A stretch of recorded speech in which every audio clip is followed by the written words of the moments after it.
मैंने नोट किया है कि मिस्टर नरेंद्र मोदी साहब की एक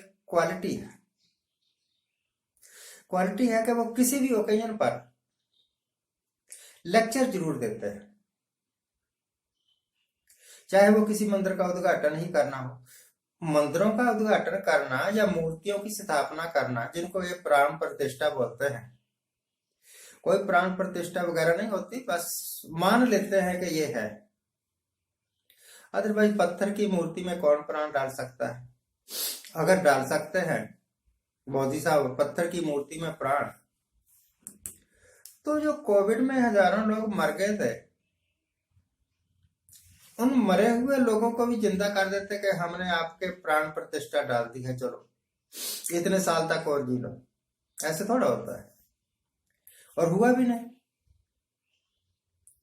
तो मोदी साहब का फेवरेट हॉबी है लेक्चर देना, और उसमें फेवरेट चीजें हैं। नंबर एक तो ये कहते हैं हर बार, पहले 80 करोड़ कहा करते थे, अब 81 करोड़ कहते हैं। लोगों को मुफ्त में राशन देते हैं। मुफ्त में राशन देते हैं, आप अपनी जेब से तो देते नहीं भाई, सरकारी खजाने से ही पैसा खर्च रहे हैं, तभी लोगों को राशन मिल रहा है। और मैं राशन देता हूं और मेरी तस्वीर छप जाए उसके ऊपर राशन की किट पर, ये किसके वास्ते? ताकि लोगों में मशहूरी हो जाए कि मोदी पाल रहा है हमें। अगर मोदी ना होता तो हम मर गए थे। अब कल्पना करो कि मोदी नहीं है और 81 करोड़ लोगों को राशन नहीं मिल रहा है, और वो भूखे मर जाएंगे? बिल्कुल भी नहीं, आज तक नहीं मरे, आज तक नहीं मरे, आगे भी कोई नहीं मरेगा। कोई भी किसी का अन्नदाता नहीं है। अन्नदाता तो परमेश्वर है, अकाल पुरख है, वाहेगुरु है।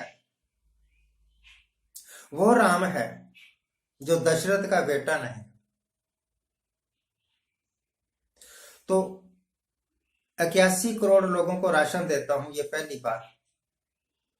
आप जेब से नहीं देते, सरकारी खजाने से देते हैं, और अपने आप को भी सरकारी खजाने से ही पाल रहे हैं। इतने इतने महंगे सूट पहनना, इतने इतने महंगे खाने खाना, इतनी महंगी एन के और क्या बोलते हैं पेन जेब में रखना, ये आपके बस की रोग नहीं था। बस सरकारी खजाने सा सहारा मिल गया, या आप प्रधानमंत्री बन गए, और प्रधानमंत्री बनने के कारण लोगों ने फायदे उठाने हैं भाई।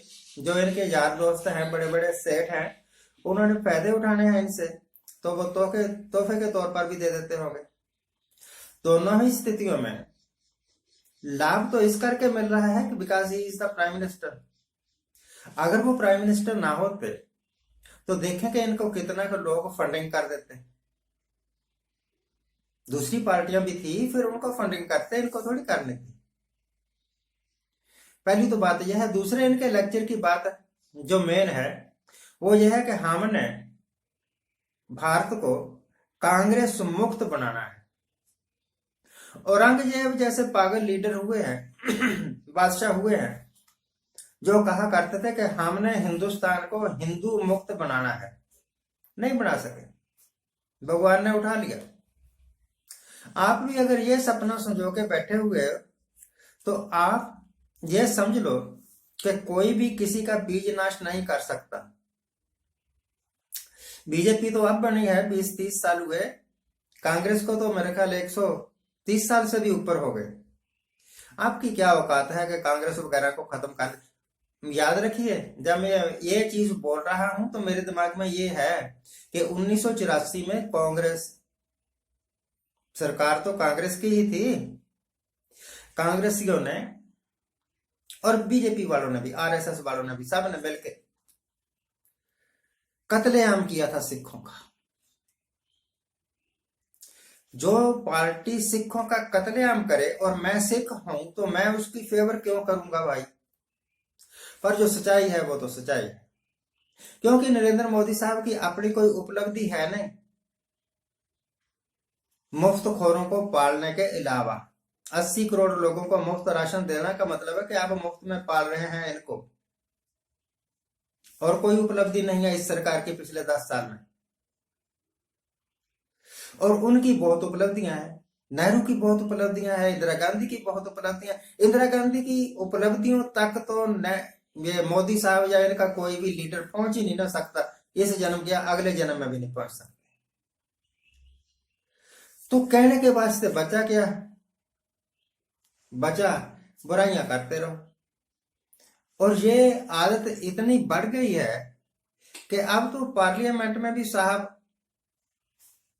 ओकेजन था कि राष्ट्रपति की स्पीच पर उन्होंने धन्यवाद कहना था। पार्लियामेंट ने धन्यवाद कहना होता है, प्रधानमंत्री भी कहता है, उसका जिक्र तक नहीं।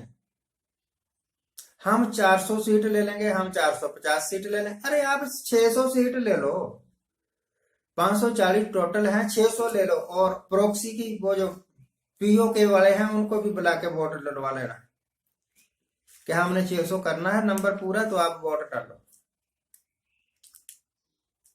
हमें क्या, सरकार किसी की भी हो, एक आम नागरिक को क्या तकलीफ है? मुझे क्या तकलीफ है? चाहे वो नेहरू की सरकार हो, चाहे इंदिरा गांधी की सरकार हो, राहुल गांधी की सरकार हो, सोनिया गांधी की सरकार हो, या मोदी की सरकार हो, या इसके किसी चमचे की सरकार हो, हमें क्या।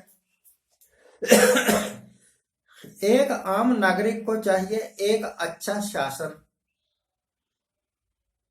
यहां लूटपाट ना हो, यहां लड़कियों का बलात्कार ना हो, यहां दिन दिहाड़े लोगों को थाने के अंदर गोली ना मार दी जाए पुलिस वालों के सामने, जहां पर पेशी भुगतने के लिए आए हुए पुलिस कस्टडी में लोगों को शूट ना करवा दिया जाए। ऐसा शासन चाहिए जहां पर जिंदगी की गारंटी हो। अब बार बार एक मशहूरी सी आती है, मोदी की गारंटी है। अरे मोदी कौन है गारंटी देने वाला? हमारे ऊपर शासन कर रही है अगर, तो कॉन्स्टिट्यूशन के मुताबिक गवर्नमेंट ऑफ इंडिया कर रही है। मोदी आज है, कल नहीं होगा। इनकी टर्म खत्म हो गई, अगली बार इलेक्शन हार गए तब भी नहीं होगा। और अगर अल्लाह मियाँ ने बुलावा आ गया तब भी नहीं होगा। ये कोई अमर फल पाके आके खा के थोड़ा आए हुए हैं कि एक बार आ गए तो अब अगले 200-300 साल तक मोदी ही रहेगा, ऐसा तो है नहीं।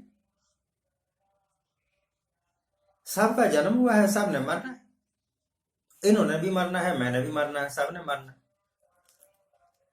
तो गारंटी देने वाले आप कौन है? आपको तो अपनी गारंटी नहीं है कि कल आपकी होगी या नहीं होगी। मेरे को मेरी गारंटी नहीं है कि मैं कल जिंदा रहूंगा कि नहीं रहूंगा। गारंटी क्या? मैं इतनी सीटें जीत लूंगा। अभी 3 महीने इलेक्शन में है, 4 महीने, और ये अभी शोर मचा रहे हैं।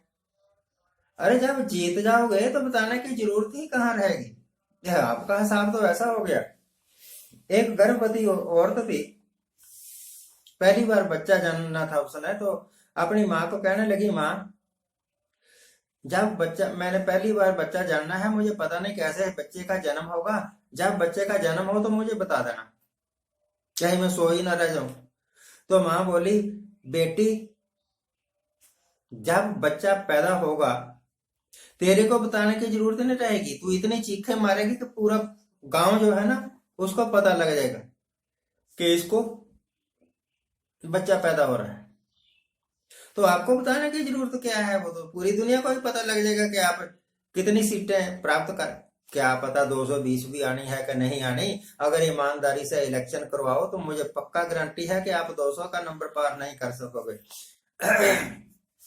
तो प्रधानमंत्री को ज्यादा बोलना नहीं चाहिए। जो पहले प्रधानमंत्री होते थे ना, साल में एक आधा लेक्चर देते थे और लोग बड़े ध्यान से सुना करते थे कि प्रधानमंत्री साहब क्या कह गए। ये एक एक दिन में 4-4 बार लेक्चर देते हैं, लोग तो बोर हो जाते हैं सुनते सुनते, बल्कि चैनल ही बदल लेते हैं कि ये बकवास क्यों सुननी है, कुछ और सुन लेते हैं, पुरानी फिल्मों के गीत सुन लेते हैं, वगैरह वगैरह। हम ये कुछ बातें हैं जो बिल्कुल फैक्ट हैं, जो मैंने आपके साथ शेयर की है। ये कुछ बातें हैं जिनका जिक्र करना एक प्रधानमंत्री के द्वारा बिल्कुल इररेलेवेंट है, जरूरत ही कोई नहीं। आप क्यों शोर मचा रहे हो? सीधी सी बात है कि जिनको आप 80 करोड़ लोगों को मुफ्त राशन देते हो, वो अपनी रोजी रोटी पैदा ही नहीं कर सकते। इसका मतलब कि आप निकम्मे और निठल्ले और बेले लोगों को पाल रहे हो। तो आपके गर्व करने की तो बात है ना कि आपके देश की आबादी 140 करोड़ है, 150 करोड़ है। असली काम करने वाले तो 20-30 करोड़ ही होंगे, बाकी तो ये भिखारियों की फौज है। Thank you very much for watching, keep watching, please subscribe my channel.